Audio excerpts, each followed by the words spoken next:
Bismillahirrahmanirrahim. Assalamualaikum warahmatullahi wabarakatuh. Mohon izin memperkenalkan diri. Perkenalkan, nama saya Helmi Chandra, NRP 5620511324 kelas A, semester kedua, program studi teknologi pengelolaan sumber daya perairan, nomor absen 14. Izin, di sini saya akan menjelaskan mengenai ide bisnis kelompok 6 dalam mata kuliah kewirausahaan 1, yaitu dengan nama Strategis Bisnis Budidaya Ikan Kerapu Epinephelus.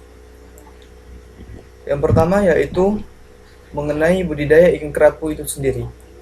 Ikan kerapu atau Epinephelus merupakan salah satu jenis ikan laut bernilai ekonomis tinggi yang terdapat di perairan Indonesia. Tingginya harga komoditas ini juga karena ketersediaannya di alam bebas mulai berkurang. Di Indonesia, dewasa ini kegiatan perikanan ikan kerapu semakin digalakkan sejalan dengan bertambahnya permintaan ikan kerapu baik untuk memenuhi dalam negeri, khususnya dalam melayani permintaan hotel-hotel dan restoran bertarif internasional, maupun sebagai komoditas ekspor akhir-akhir ini semakin besar permintaannya dalam bentuk hidup. Negara tujuan ekspor kerapu itu sendiri seperti Hong Kong, Taiwan, China, Jepang, Korea Selatan, Vietnam, Thailand, Filipina, Australia, Amerika Serikat, Singapura, Malaysia, dan Perancis. Menurut Anonim 2011.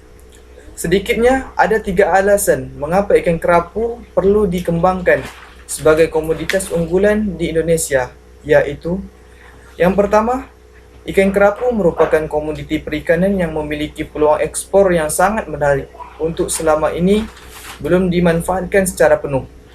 Kemudian yang kedua, pertumbuhan bisnis kerapu secara keseluruhan diharapkan akan membawa dampak peningkatan devisa negara dan kesejahteraan lapisan bawah masyarakat yang hidup dengan mata pencaharian bidang perikanan.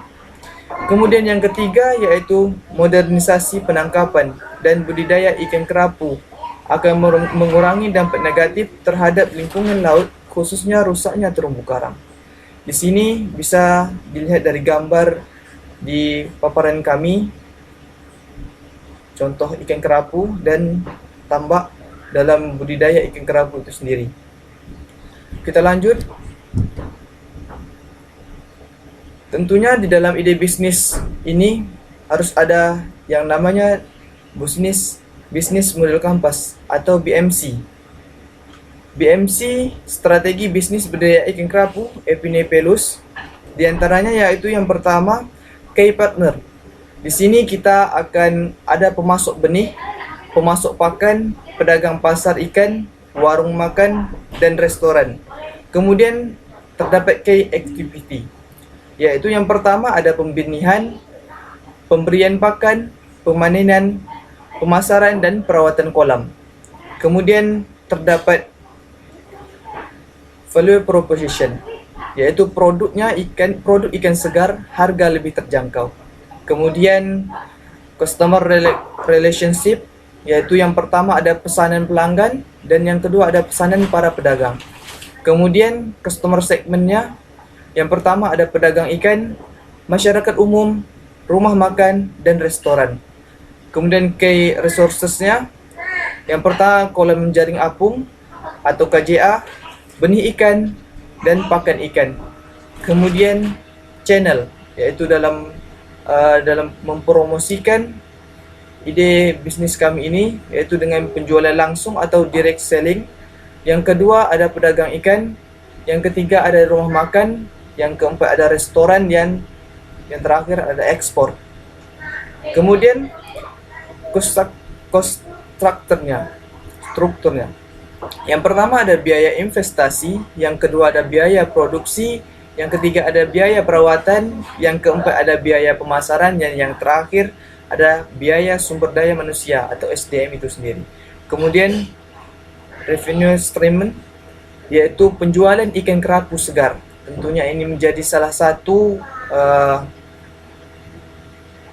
target dalam ide bisnis kami, yaitu menjual ikan kerapu dalam keadaan segar dan berkualitas tinggi. Beralih dari bisnis model kampas atau BMC mengenai strategi bisnis budidaya ikan kerapu ini,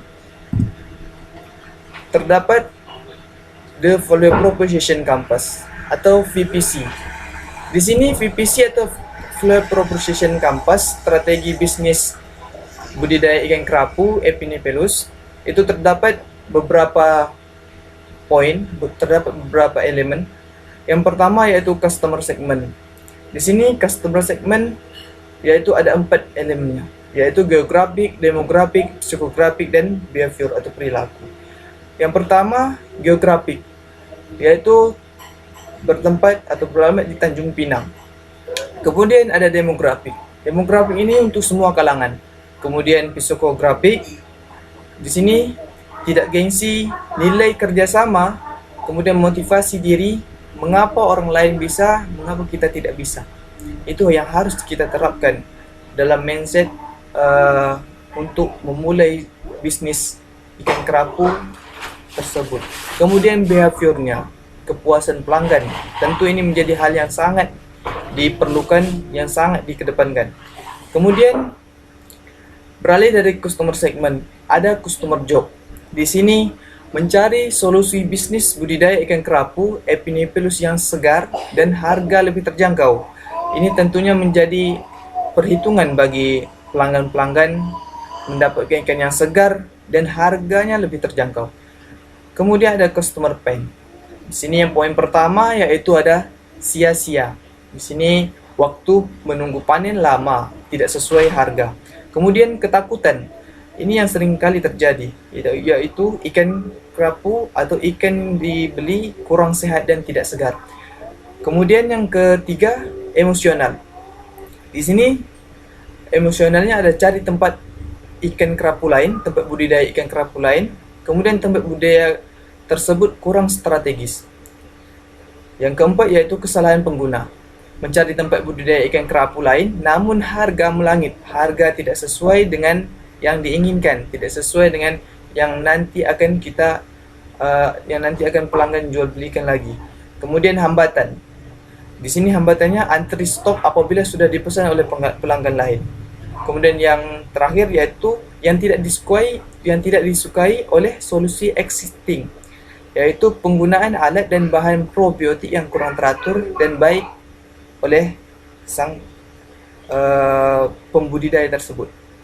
Beralih dari customer pain, ada customer gain, yaitu penghematan. Poin pertama adalah penghematan, tentunya waktu dan biaya.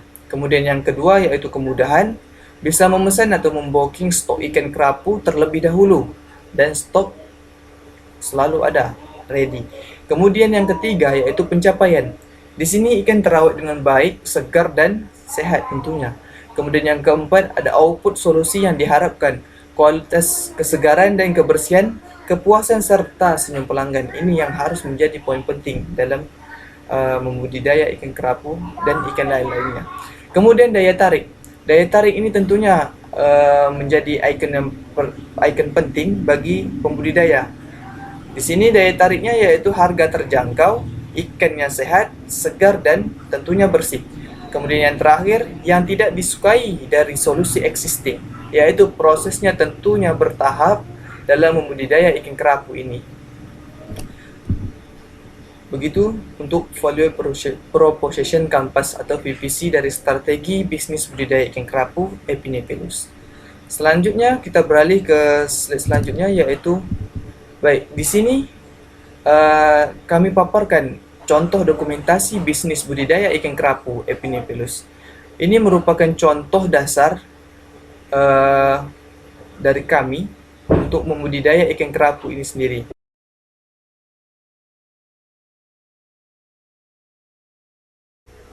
Baik, di sini dari gambar yang pertama yaitu KJA-nya sendiri atau kolam ikannya sendiri, yaitu tentunya harus di lingkungan yang bersih. Itu menjadi ikon penting dalam pembudidaya ikan kerapu ini sendiri. Kemudian beralih dari KJA atau kolam jaring apungnya, yaitu dengan memperhatikan atau mensiasati dalam menebar benih ikan, apalagi di ukuran yang kecil. Kemudian beralih dari gambar selanjutnya, yaitu dalam proses pemberian pakan. Tentunya pemberian pakan ini harus teratur, dibuat sebuah jadwal dalam pemberian pakan. Tentunya seperti ikan rucah dan ikan kecil-kecil lainnya untuk makanan ikan kerapu itu sendiri. Kemudian dari segi perilaku dalam memanen ikan kerapu itu sendiri, tentunya harus dengan aspek ataupun hal-hal yang harus dikedepankan, yaitu dengan kehati-hatian dan tetap menjaga kualitas dan mutu dari ikan kerapu itu sendiri. Dari gambar ini sendiri dapat dilihat, dari 6 gambar ini bisa tergambarkan bagaimana pembudidaya ikan kerapu itu sendiri. Ini merupakan bisnis yang menjanjikan, karena ikan kerapu ini sendiri sudah bermain di nasional bahkan internasional, diekspor ke negara-negara lain. Mungkin pemaparan saya cukup mengenai ide bisnis strategi budidaya ikan kerapu Epinephelus. Kemudian saya harapkan mudah-mudahan dari presentasi kami ini dapat membawa manfaat dan bisa mendorong kepada masyarakat, kepada kalangan khalayak ramai untuk bisa bersinergi dalam pembudidaya, baik itu ikan kerapu ataupun ikan-ikan lainnya.